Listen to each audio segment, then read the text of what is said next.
D'Angelo, I want to send out this really quick message as I'm hearing from many of my clients, many followers here on the page, maybe you yourself, who find yourself or find that it's difficult to experience joy or happiness in this really uncertain time. I mean, in St. Louis County, for example, tomorrow is the day that many restrictions are being lifted.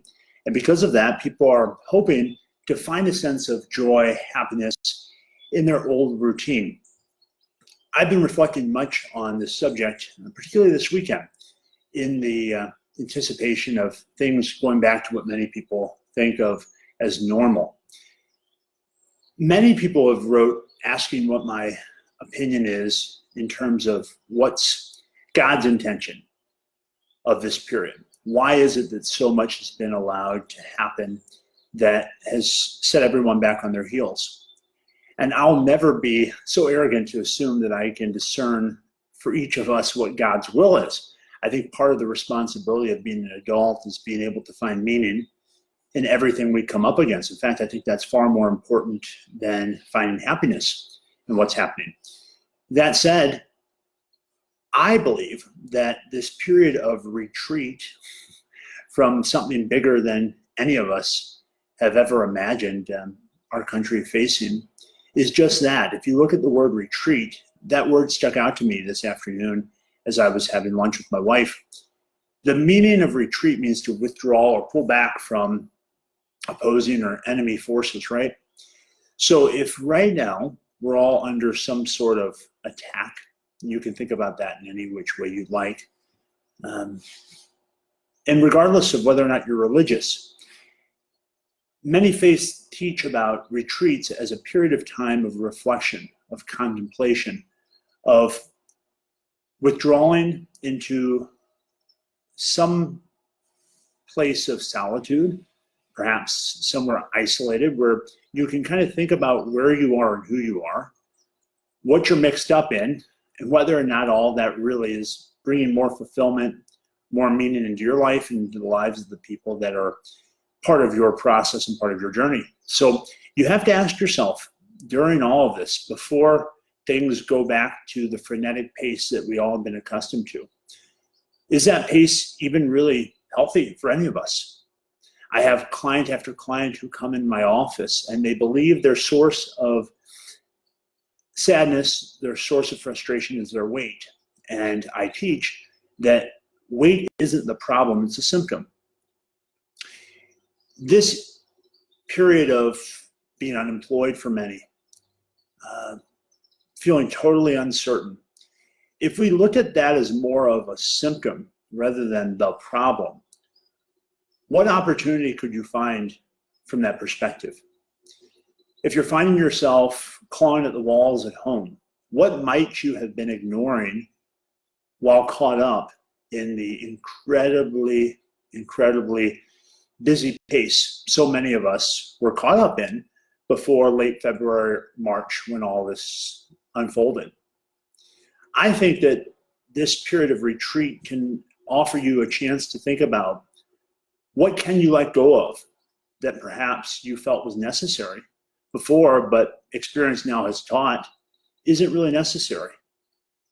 Is now a time where you can let go of some relationships that really were just distractions from being with yourself, from being with something greater than yourself, in my case, with God. I think all of us, when we get in touch with that who accompanies us, can never really feel alone. But I think that takes a lot of courage and a lot of faith, because it's far easier to keep ourselves busily distracted than it really is to get in touch with what grace, what God might be calling to us and what might be calling from us. What are we being called to do? What are we being called to be? Who are we being called to be? I think who we are is much greater than anything we do. So all this is to say, in kind of a real matter-of-fact way, is in this period of retreat, what can you let go of? What opportunity has this presented you with that could allow you to grow? If everything happens for a reason, and the reason is for you to grow emotionally, psychologically, spiritually, relationally, both inwardly and outwardly, what might you have the chance to do now? I think that retreats give us time to recollect on our history and gather from our history things we can invest in the present and begin to think about the future. But I think if we can learn to be content with where we are here and now, when we get there, regardless of wherever we find ourselves, we'll be able to experience the same level of contentment we've always had. And it'll be because of the skill that we have developed in finding meaning in the things that are going on in our lives. As I said a few minutes ago, I don't think it's really about finding happiness, because there's going to be plenty of things that happen in your life that are going to give you very legitimate and justifiable reason and cause not to feel very happy. I think that as adults, as healthy adults, we have to learn how to experience the full spectrum of emotion, that is allowing ourselves to be sad, allowing ourselves to be angry, allowing ourselves to feel afraid, and allowing ourselves to be joyful and exuberant as well. And I think sometimes we get conditioned socially to think that we should only have a limited range of motion in emotion. And I think that if you do that, you're going to find yourself frustrated with yourself and frustrated with life a lot, and turning to things to keep yourself busily distracted from dealing with the issue of meaning and fulfillment. Many people have had to surrender in lots of ways to governmental constraints. Whether or not you agree with them politically or not, really doesn't matter. There are always forces outside of us that are going to have an impact on us. And so my philosophy has always been to understand the way things are set up and to work within the setup. Any of us can philosophically reflect on why it is the way it is, and many can get to work on trying to change the setup. And I think that there's good reason for people to look at life that way and to take actions in some regard. But I think the important thing is staying connected with yourself, staying connected with the meaning of what's happening in your life by actually reflecting on it all, and asking questions that allow for you to become more through whatever occurs. I went through some really difficult things growing up, things that could have led me to hate people, could have led me to live my life out as a victim. But instead, I asked myself, what could I learn from this? And I would always ask myself, what's great about what's happening? I've always operated from a philosophy that everything that happens is with the intention to be of use to someone else. So any suffering, any challenge I've ever experienced has always been filtered in my own mind through the lens of it being an asset to a relationship I would have down the road. And my life has certainly proved that philosophy or that belief. I don't think any of us can tell another person how they ought to live life, but I do think that we each have it upon us to make a decision that we're going to find meaning in the things that do happen, the things that do impact us. And the meaning has to be something that's going to lead us. Excuse me one second while as you can tell, this is live. My neighbor's sawing wood.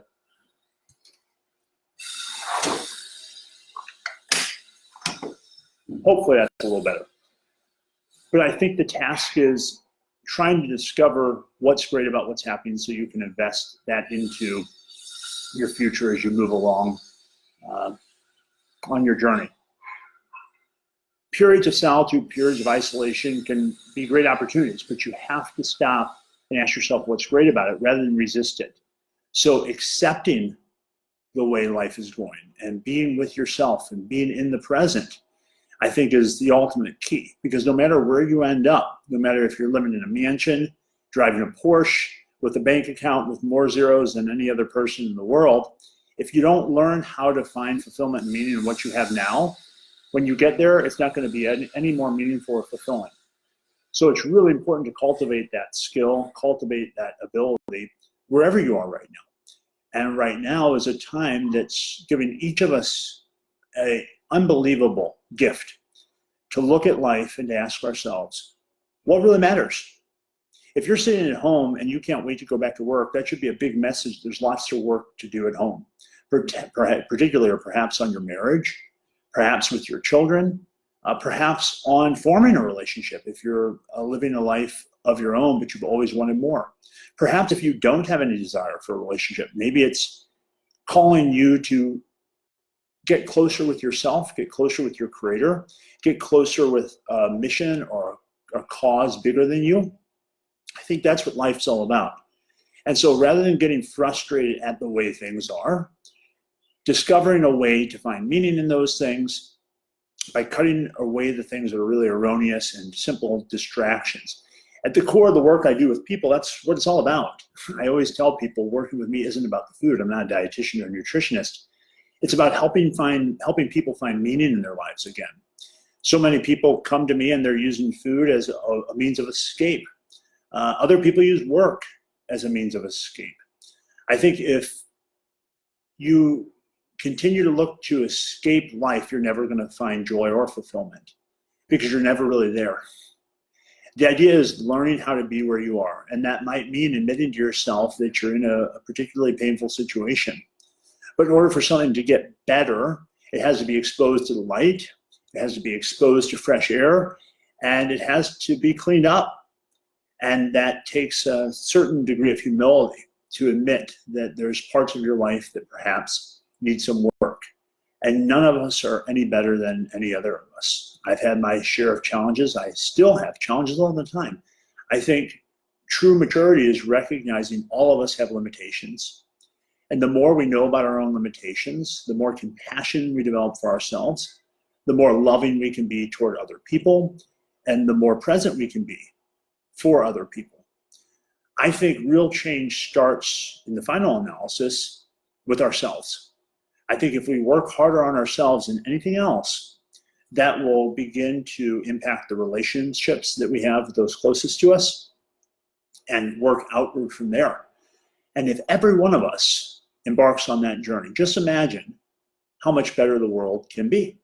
If each one of us take time to actually think about the impact of the choices we're making on ourselves, on our futures, rather than simply being reactive, I think everyone would be dazzled and astonished with just how much richer life would be on all levels for all people. It's really concerning when you stop and you hear how many people are letting fear totally dominate their lives. And this recent pandemic is just another example of it. You see people that let fear dominate their lives by hoarding and holding on to things that they could really do good for others with, by sharing, by being more generous. You see fear dominating people's lives when they have allowed their social conditioning to keep them from starting a conversation with someone who may not share their history or may not share in the same perspective or opinion that they have. I think that we have to recognize that we can be connected but be different. I think that we can have different opinions. I think we can have different leanings. I know we can, if we keep our focus on love more than anything else. And that starts with loving yourself. If you don't love yourself, if you beat yourself up all the time, if you judge yourself, if you criticize yourself, if you do these things that do more to destroy than to build, it's not going to be very hard to imagine that you'll do a lot of that with other people. After all, if you're doing that to yourself, it's going to say a lot about what you really think of the value of a human to be. So it's starting with you, asking yourself where you really are, what areas could you afford to work on, to refine, to get stronger in, and also have an appreciation for all the parts of you that are already very healthy. It's not always easy to look at the parts of ourselves that we'd rather ignore.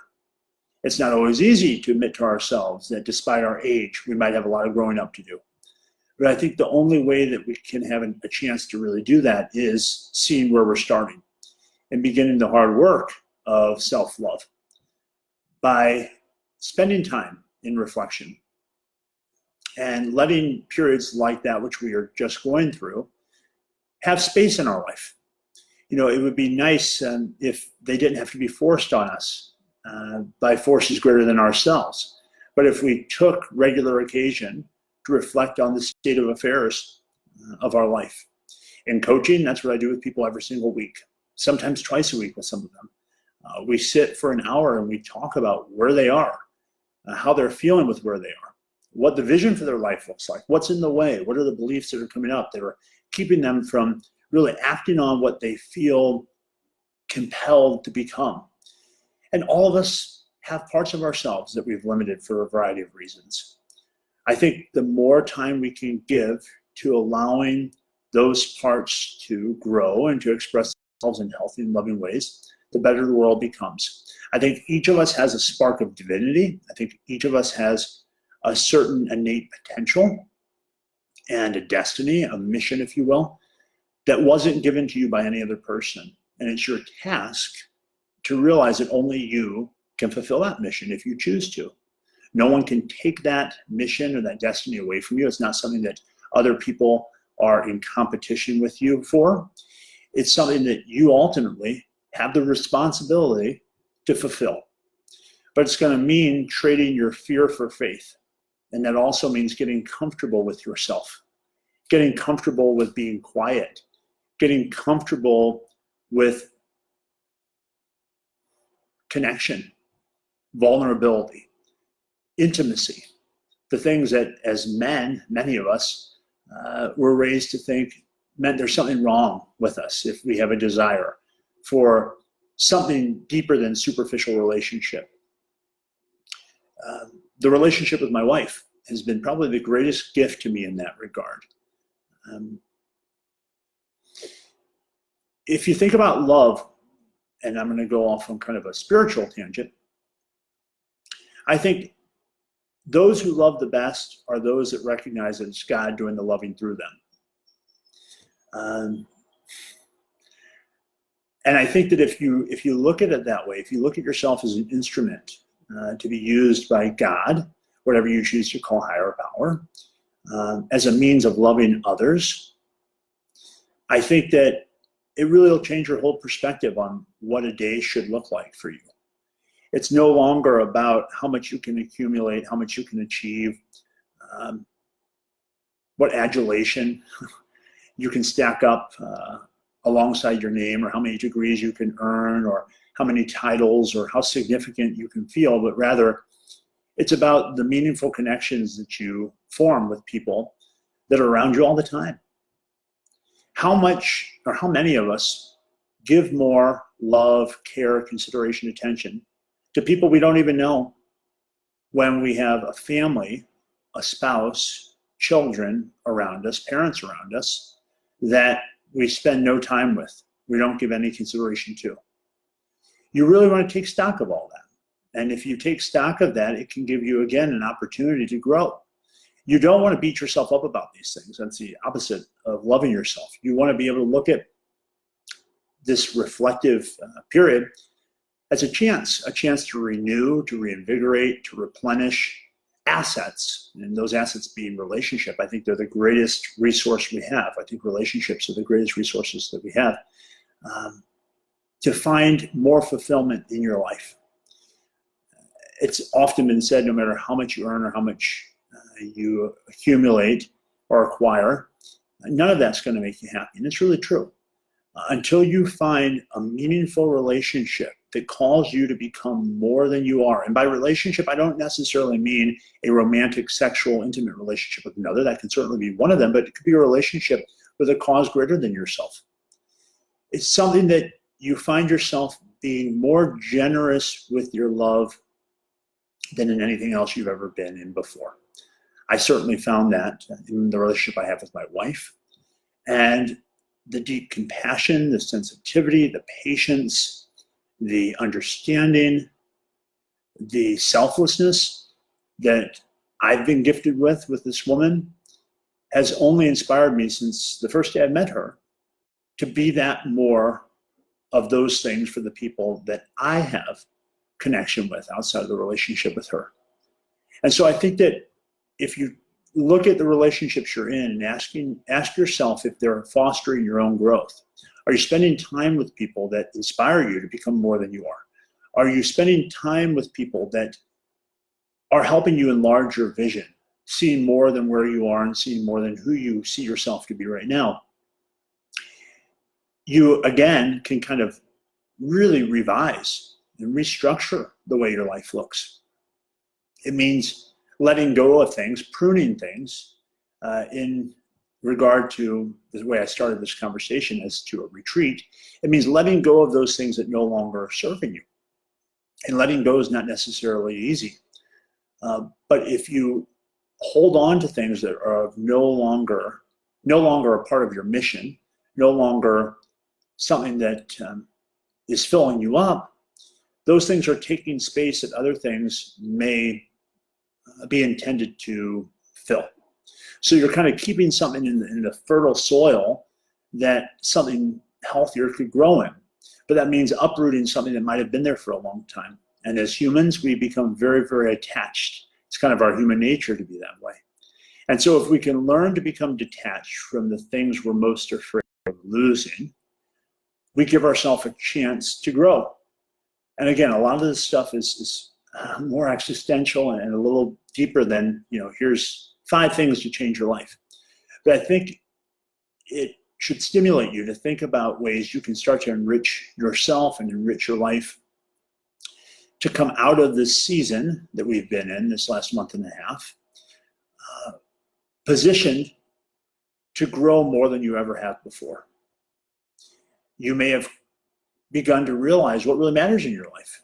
I mean, if you've been stripped of everything that mattered, your title, you lost your job, maybe you've lost someone to this illness, maybe you've lost a lot in terms of savings, financial security, all that's gone in the blink of an eye, just like that, it just disappears.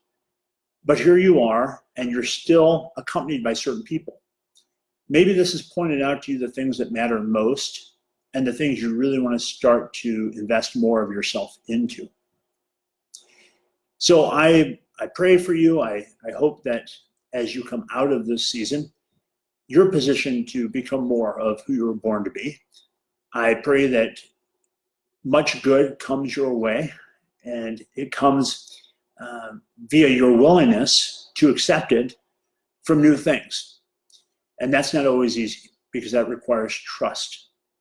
It requires letting go of the fear of the unfamiliar.